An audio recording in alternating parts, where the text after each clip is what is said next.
Earlier this fall, I went to morning jiu-jitsu practice and I had a wonderful workout. Then I went straight to the gym even though I was quite exhausted. It was leg day, so I started off with some squats. And this is where it all went wrong. During the last set, I was almost at muscle failure and really tired. I was deep down in the squat and I pushed as hard as I could with my entire body. And suddenly it felt like someone took a dagger, put it deep in the fires of Mount Doom until it was 1,000 degrees, walked all the way from Mordor to my gym, and stabbed me in the lower back with it. Now, that obviously hurt, but what hurt even more was that I did not know what to do with the barbell. So I actually pushed it all the way up and finished the squat. That's the story of how I injured my back this fall. And it was just the beginning of a few months that were very different from what I planned. I couldn't walk or stand or even get out of bed for a few days. Doctor said all my bleeding was internal. That's where the blood's supposed to be.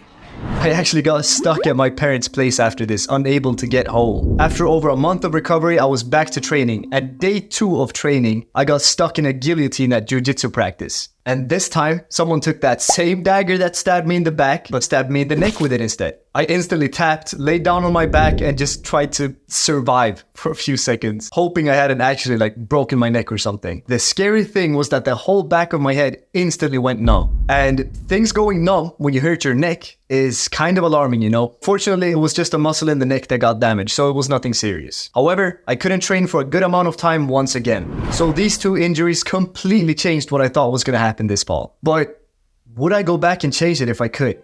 Actually, I wouldn't. Because at the end of the day, I've improved even more because of these injuries. I was forced to work on many different aspects of my life that I would not have worked on if I would have just continued training as I planned. I also spent a lot of time doing other activities that forced me out of my comfort zone. Like dancing, for example, which has now become an actual hobby and a pretty big part of my life, especially tango. They say that discipline and improvement comes from doing what you don't feel like doing. And in a sense, that's what helped me improve so much during this second half of the year. Because I wanted to go back to MMA. I wanted to work out. I wanted to not have searing pain in my back or neck, but I did. There is something called the pleasure-pain balance, and if you aim more for pleasure, you will end up with more pain.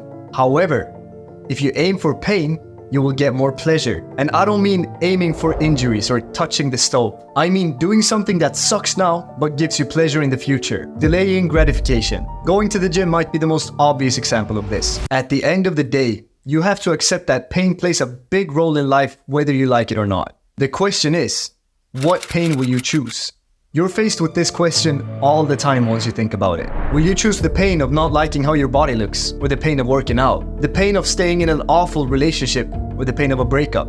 The pain of living a mediocre life, or the pain of working relentlessly on your business? There's a quote I really like by Jim Rohn. It goes, "We must all suffer from one of 2 pains, the pain of discipline or the pain of regret."